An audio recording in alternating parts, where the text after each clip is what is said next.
अमृतपान को लेकर हुए विवाद का प्रत्यक्ष परिणति हम इस मास में, कार्तिक मास में या सूर्य के तुला राशि में नीच स्थिति में होने पर देख रहे हैं। आपने दीपावली के दिन, दीपावली के कुछ घंटे पहले सूर्य ग्रहण देखा। अब आप देव दीपावली पर, बल्कि कह लें कि देव दीपावली के बाद, जिस तरह से दीपावली के बाद आपने ग्रहण देखा था, पुनः चंद्र ग्रहण देखेंगे। यह पूर्ण चंद्र ग्रहण है, लेकिन भारत में जब यह ग्रहण लगेगा तो चंद्रदेव हमारे ग्रसित अवस्था में प्रकट होंगे। इसको ग्रस्तोदय ग्रहण कहते हैं। पिछला जो ग्रहण था सूर्य का, वो ग्रस्तास्त ग्रहण था। ग्रस्तोदय ग्रहण की कुछ अलग मान्यताएं हैं, कुछ हमारी धार्मिक परंपराएं हैं। आज मैं शास्त्र सम्मत, लोक सम्मत और विज्ञान सम्मत तथ्यों को आपके सामने प्रस्तुत करने के लिए उपस्थित हुआ हूँ। मैं ब्रजेंद्र मिश्र, ज्योतिषाचार्य, आपसे निवेदन करूंगा कि मेरे वीडियो को लाइक करें, सब्सक्राइब करें, अंत तक देखेंगे तभी आपको इस विषय में पूरी सूचना प्राप्त होगी। इसके पहले हमने 2 और वीडियो अपलोड किए हुए हैं, जिसमें आपके राशिफल को मिश्रित करके दिया है। सूर्य और ग्रहण और चंद्र ग्रहण दोनों के मिश्रित प्रभाव से कौन कौन सी राशियाँ प्रभावित हो रही हैं, उसके विषय में एस्ट्रोनॉमिकली, एस्ट्रोलॉजिकली और संस्कृत निष्ठ व्यवस्थाओं को बताते हुए सूतक आदि पर पहले भी प्रकाश डाला था। आज भी मैं प्रकाश डालने जा रहा हूँ। 8 नवंबर देव दीपावली। देव दीपावली तो 7 को ही मना ली जाएगी, इसलिए उस पर सूतक का कोई प्रभाव नहीं पड़ेगा। लेकिन 8 नवंबर को प्रातः काल से ही हमारे जो धर्मनिष्ठ व्यक्ति हैं, सन्यासी हैं, वो पूरे दिन सूतक मान के चलेंगे जब तक कि चंद्रमा का ग्रहण खत्म नहीं हो जाएगा। भारत में सबसे पहले शिवसागर कह सकते हैं या ईटानगर कह सकते हैं, वहाँ पर 4:24 से ग्रहण शुरू होगा और यह ग्रहण 6:19 तक रहेगा, जबकि विश्व में यह 2:39 से शुरू होकर के 7:28 तक लगा रहेगा। अब बात आती है कि मध्य भारत में, उत्तर प्रदेश में, प्रयागराज क्षेत्र में यह ग्रहण कब से लग रहा है। प्रयाग में यह ग्रहण चंद्रोदय के साथ 5:18 से शुरू होकर के 6:19 तक रहेगा। बनारस में यह 5:10 से शुरू होगा और यह भी 6:19 तक रहेगा। लखनऊ में 5:16 से 6:19 तक और दिल्ली में 5:29 से 6:19 तक। मैं पुनः सूतक पर लौटता हूँ। जैसा कि मैंने कहा कि ग्रस्तोदय ग्रहण में सूतक प्रातः से ही शुरू हो जाता है, उसमें 3 प्रहर या 4 प्रहर की बात नहीं होती। चंद्र ग्रहण के लिए सामान्यतया 3 प्रहर की बात की गई है, अर्थात 9 घंटे। अब आपका जो चंद्रोदय काल है उससे 9 घंटे पहले से यह सूतक मान लीजिए उनके लिए जो थोड़ा सा बड़े लोग हैं, बालक हैं, आप सूतक काल मान सकते हैं। सूतक को 4 खंडों में अगर हम बांटें तो ज़्यादा ठीक से हम उस पर अमल कर सकेंगे। जो गर्भिणी स्त्रियां हैं, ज़्यादा रोग में रहने वाले लोग हैं या बच्चे हैं, उनके लिए तो मैं यह मानूंगा कि जब चंद्र ग्रहण उनको दिखाई पड़ जाए, कहा गया है कि राहु का जब प्रकटीकरण होता है तो सूतक लग जाता है। राहु ग्रहण के पहले से ही लगा करता है, क्योंकि राहु और सूर्य के अंशों की बात जब हम करते हैं एस्ट्रोनॉमी में या एस्ट्रोलॉजी में, तो हम ये पाते हैं कि कई अंशों के अंतर से ही ग्रहण शुरू होता है। कम से कम 8 अंश उसमें प्रभावित होता है। यानी कोई ज़रूरी नहीं कि दोनों एक ही अंश पर हों या एक ही नक्षत्र पर हों।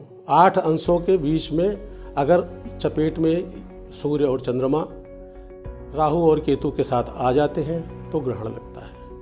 ग्रहण की पुनरावृत्ति हर अमावस्या और हर पूर्णिमा को पूरे ब्रह्मांड में कहीं न कहीं होती है, क्योंकि अलग अलग स्थलों से राहु केतु के अंश अलग अलग होते हैं, उनकी राशियां अलग होती हैं। परंतु आप सभी जानते हैं कि अभी जो सूर्य ग्रहण लगा था वह तुला राशि में लगा हुआ था। सूर्य तुला राशि में चल रहे हैं और चंद्रमा भी तुला राशि में ही थे, परंतु चंद्र ग्रहण सभी जानते हैं कि पूर्णिमा को लगता है। इस समय चंद्रमा और सूर्य के नक्षत्रों में 15 नक्षत्र का अंतर होता है। अगर ज्योतिष के हिसाब से देखें तो 6 भावों का अंतर होता है, अर्थात 180 अंशों का अंतर होता है। तो सूतक जो होता है राहु के दर्शन से मान लिया जाता है। जब ग्रहण पहले से लगा हुआ होता है और आपको ग्रहण उस समय दिखाई पड़ेगा जब चंद्रमा उदित होगा, तो आप ये मान करके चलिए कि सवेरा होते ही हम सूतक को मान लेंगे और सूतक काल में कोई उचित कार्य नहीं करेंगे, मांगलिक कार्य नहीं करेंगे। यहाँ तक कि अगर आप भोजन वगैरह पूरी तरह से बचें तो बहुत अच्छा होगा। केवल पथ्याहार लेने वालों को अनुमति है कि वो ग्रहण काल में भोजन जल आदि न लें। ग्रहण काल के पहले घी से बनी चीज़ें, तेल से बनी चीज़ें, मट्ठा, करंजी आदि को ये माना जाता है कि वो ग्रहण के प्रभाव से बच सकते हैं, फिर भी उसमें तुलसी या कुछ डाल करके रखने की व्यवस्था है। मांगलिक कार्यों के लिए जो नक्षत्र यहाँ प्रभाव में आते हैं, उन नक्षत्रों का पूरे अगले ग्रहण तक हम उनसे निषेध करते हैं। इस बार चूँकि देव दीपावली के पहले एकादशी से हमने माना था कि हम मुहूर्त लेकर के आगे चलेंगे, शादियां करेंगे, परंतु शुक्र की स्थिति अभी अस्तमय है, इसलिए अभी मुहूर्त नहीं बन रहे हैं। तथा 3 दिन पहले से सूतक का प्रभाव मान लिया जाता है मांगलिक कार्यों के लिए, मुहूर्तों के लिए। 3 दिन का मतलब होता है द्वादशी से लेकर के पूर्णिमा तक, और पूर्णिमा के बाद भी 2 दिन, यानी आप तृतीया के बाद से ही कोई मुहूर्त अगर चयन करें तो शुभ होगा, खासकर विवाह आदि में। अब मैं बताऊं कि इस बार भरणी नक्षत्र पर चंद्रमा रहेंगे और विशाखा नक्षत्र पर सूर्य रहेंगे। तो ये 2 नक्षत्र के जातक तथा इनसे 10वां और 19वां नक्षत्र का जातक जो भी होगा वो प्रभाव में आएगा। इसके लिए बहुत डिटेल एस्ट्रोलॉजिकली आपको मैं समझाने के लिए उतना हमारे पास ये स्लॉट नहीं है। मैं फिर कभी ग्रहण के प्रकरणों को लेकर के आपको बताऊंगा। वो अपने आप को मान के चलें कि उन पर दुष्प्रभाव पड़ेगा। दूसरा है कि हमारी 12 राशियां होती हैं, उन 12 राशियों में जिस राशि पर ग्रहण लगा है वो प्रभावित होता है। उस राशि के पहले वाली राशि प्रभावित होती है, उसके बाद वाली राशि प्रभावित होती है, उससे चौथी राशि प्रभावित होती है, उससे 7वीं राशि, उससे 8वीं राशि और 12वीं तो पहले बता चुका हूँ 10वीं राशि प्रभावित हो जाती है। यानी मेष लग्न में या मेष राशि पर पड़ने वाले ग्रहण से पहले तो आप यह समझ लें कि उसके पहले की राशि है मीन, उसके बाद की राशि है वृष, और उसकी चौथी राशि है कर्क, 7वीं राशि है तुला और 10वीं राशि है मकर और 12वीं राशि आपका पड़ेगा मीन। विश्व में जो ये ग्रहण लग रहा है 2:39 पर, उस समय लग्न भी मीन का उदय हो रहा है, लेकिन भारत में जब वही ग्रहण लग रहा है वह मेष लग्न में हो रहा है। और 8वीं राशि का मतलब होता है वृश्चिक। मैं इसके फल के विषय में पहले भी बता चुका हूँ, यहाँ मैं आपको केवल संकेत दे रहा हूँ। हम ऐसे लोगों से भी निवेदन करेंगे कि वो यहाँ समझ लें कि ये जो ग्रहण पड़ता है इसके पीछे हमारे ऋषियों मुनियों ने बहुत शोध किया हुआ है, और शोध के बाद इसको वैज्ञानिक स्वरूप दे करके हमें बताने का प्रयास ज्योतिष के माध्यम से किया है। ज्योतिष एक ऐसी विद्या है जो हमें वेदों में निहित ज्ञान को आपस में बांटने का प्रयास करती है, मुहूर्तों के चयन का प्रयास करती है, यज्ञ आदि कृत्य और जो हमारे सूतक में करे गए प्रयोग है उससे बचने के लिए करती है। सूतक काल में 3 चीज़ किया जाता है, यानी ग्रहण जैसे ही दिखे चंद्रमा का उसी समय आप स्नान कर लें, फिर अपने मंत्र का जाप कर लें। अगर आप साधक हैं तो आप साधना प्रारंभ कर लें। और ग्रहण का जो मध्य आता है, ग्रहण का मध्य आप ये मान के चलें कि ये करीब 6:19 के आसपास आएगा। 6:19 पर ख़त्म हो रहा है, लेकिन यहाँ पर थोड़ी देर में मध्य हो जाएगा। और आप उस समय हवन कर सकते हैं। उस समय आप जो श्राद्ध की प्रवृत्ति वाले व्यक्ति हैं वो श्राद्ध कर सकते हैं, तथा मोक्ष के बाद स्नान कर सकते हैं। स्नान के लिए जो स्थल बताए गए हैं वो भी मैं जल्दी आपको बताना चाहता हूँ। गंगा सागर सर्वश्रेष्ठ है, नंबर 2 पर आता है प्रयाग, फिर हरिद्वार, गया, कुरुक्षेत्र आते हैं। और हरिद्वार में भी कनखल का क्षेत्र इसके लिए प्रशस्त माना गया है। ये स्थल सर्वश्रेष्ठ हैं। उसके बाद आप गंगा में कहीं स्नान कर सकते हैं या किसी भी जो पुण्यदायी नदियां हैं उसको कर सकते हैं। और एक और श्लोक कहा जाता है, मैं उसका अर्थ आपको समझा दूं कि जब ग्रहण लगता है तो सारे जल जो होते हैं वो गंगा के समान हो जाते हैं, जो भी दान आप करते हैं वो भूमि के समान हो जाते हैं। जो दान का पात्र ब्राह्मण होता है वो ब्रह्मा के समान हो जाता है। इस समय जो दान दिया जाता है वो बहुत महत्व का होता है, और दान आप तब दें जब ग्रहण लगभग समाप्त होने की स्थिति में आए, तो दान की चीज़ें आप निकाल लें या दान दे दें। तो आपको हमने प्रक्रिया भी बता दी, यह भी बता दिया है कि सूतक किस तरह से प्रभावी होगा, किन राशियों पर बुरे प्रभाव पड़े। अच्छा किसके लिए होता है? 3, 6 और 11 राशियाँ सबसे अच्छा, यानी मिथुन, कन्या तथा कुंभ राशि के लिए यह बहुत शुभ होगा ग्रहण। मध्यम फल देता है 5वीं राशि और 9वीं राशि, यानी सिंह और धनु के लिए। और बाकी सब आप समझ गए होंगे, हमने 12 राशि के विषय में आपको बताया। सबसे ज़्यादा प्रभाव होता है जिस पर ग्रहण लगा है, यानी मेष राशि। कुछ लोग 7वीं राशि को उतना खराब नहीं मानते हैं, लेकिन इस बार 7वीं राशि में बुध, शुक्र, सूर्य के साथ केतु है, और बुध शुक्र जब भी होता है तो वो धन देने वाला योग होता है। इस बार शुक्र इसमें उच्च स्थिति में है। तो मैं आपको यह बता दूं, मैं भी भारत के विषय में बात करूंगा और विश्व के विषय में बात करूंगा। बुध शुक्र जब इस तरह से प्रभाव में आ गए हैं तो पूरी विश्व में मंदी का दौर चलेगा। बुध शुक्र का मतलब होता है कलाकार, बुध शुक्र का मतलब होता है धनी लोग, बुध शुक्र का मतलब होता है कारपोरेट्स, बुध शुक्र का मतलब होता है सिने जगत के कलाकार, या राजनीति में जो महिलाएं हैं वो पूरी तरह से प्रभावित होंगी। शेयर मार्केट गिरेंगे।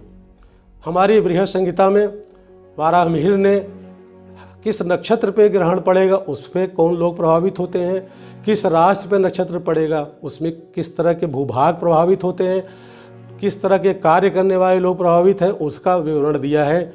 इसको अगर बताएं लोगों को तो मेरी एक ज्योतिष की कोचिंग या कक्षा बन जाएगी। फिर भी मैं आपको संक्षेपतः बता दूं, इस समय जो ग्रहण लग रहा है पाकिस्तान पूरी तरह से चपेट में आ गया है, और ग्रहण काल और ग्रहण के आसपास वहाँ पर रक्त प्रवाह बढ़ सकता है, वहाँ आंदोलन बढ़ सकते हैं। हमारा पंजाब भी उससे प्रभावित है, यहाँ तक कि मथुरा तक के क्षेत्र थोड़ा प्रभाव में आ रहे हैं, यहाँ भी कुछ दिक्कतें आ सकती हैं। भूकंप की भी संभावना है, प्रायशः ग्रहणों के साथ, इस तरह ग्रहणों के साथ होती है। तो हमारा जो नॉर्थ ईस्ट है उसके आसपास 10-15 दिन के अंदर कुछ भूकंप वाली चीज़ें या आगजनी वाली चीज़ें, इस तरह की दुर्घटनाएं हो सकती हैं। युद्ध में विभीषिका बन सकती है। इस समय मंगल सूर्य से आउट ऑफ बाउंड्स हो गया है। आउट ऑफ बाउंड्स यही समझ लेगी कि उसके कंट्रोल में नहीं है मंगल। यह पिछले साल जब हुआ था 8-9 महीने पहले, उस समय यूक्रेन युद्ध शुरू हुआ था। यानी हम विश्व युद्ध को तभी से परख रहे हैं कि कहीं कब विश्व युद्ध हो सकता है, कब न हो जाए। तो इस समय जो मेष राशि के जातक हैं, विशेषकर भरणी राशि के जातक हैं, उनको मैं ये कहूँगा कि वो विष्णु सहस्त्रनाम का पाठ इस समय अवश्य करें। और जिन लोगों को कहा गया है, जिन जातकों को कि उनके ऊपर खराब प्रभाव पड़ सकता है, वो अपने या तो जो उनके गुरु द्वारा प्रणीत मंत्र दिए गए हैं, इष्ट मंत्र हैं, उसका पाठ करें, या सूर्य के मंत्रों का पाठ करें, आदित्य हृदयम का पाठ करें। राहु केतु के मंत्र अगर दशाएं वशाएं चल रही हैं तो उसका कर सकते हैं, या नहीं तो सुंदरकांड या हनुमान चालीसा या रामचरितमानस का पाठ अवश्य करें। इन संकटों से बचने के लिए मैं प्रार्थना करूंगा कि आप सब लोग ये सब कार्य करें। हाँ, मैं इतना ज़रूर कह दूंगा, मैं डरा नहीं रहा हूँ, मैं इतना बोल दूंगा कि ग्रहण काल एक ऐसा काल है जब हम अपनी नकारात्मक स्थितियों से बचने के प्रयोग कर सकते हैं। साधना के लिए सर्वश्रेष्ठ ग्रहण का काल होता है। हाँ, इतना ज़रूर बता दूं, कुछ लोग इस समय मंत्र दीक्षा लेने की बात करते हैं, लेकिन मंत्र दीक्षा चंद्र ग्रहण में निषिद्ध है, केवल सूर्य ग्रहण में मंत्र दीक्षा ली जा सकती है। इतनी सब चीज़ों के साथ मैं आपको विशेषकर सूतक के लिए बताने के लिए इस वीडियो को अपलोड कर रहा हूँ। आप इससे बचें। देव दीपावली आप मनाने के बाद अगले पूरे दिन कोई भी शुभ कार्य न करें, कोई पूजन कार्य न करें। भोजन आदि में अगर व्रत रख सके तो बहुत अच्छा है, या कम से कम चीज़ें अपने किचन में बनाएं जिससे कि उन पर विकिरण न पड़ सके। जब भी राहु केतु ग्रसित करते हैं हमारे दोनों प्रकाशक ग्रहों को, तो हमारे विकिरणों में बहुत असर पड़ता है और चीज़ें बिगड़ने लगती हैं, चाहे वो वृक्ष हों, पशु हों, हमारे फल हों या पके भोजन हों, इन सब पर उसका प्रभाव पड़ता है। इसीलिए सूतक काल में इन सब से बचने के प्रयोजन हमारे ऋषियों ने वैज्ञानिक ढंग से लोक मतों में प्रसारित करके हम तक पहुंचाया है। नमस्कार। फिर कब आगे मैं हाजिर होऊंगा अगले वीडियो के साथ। कृपया हमारे इस चैनल को शेयर ज़रूर करें, सब्सक्राइब करें, लाइक करें। कमेंट बॉक्स में अगर आपको कुछ पूछना है तो आप उसमें ज़रूर लिखें। फ़ोन नंबर देंगे तो मैं आपसे पुनः बात करूंगा। इन सब के साथ मैं विदा लेता हूं। मैं पंडित ब्रजेंद्र मिश्र, प्रयागराज। नमस्कार।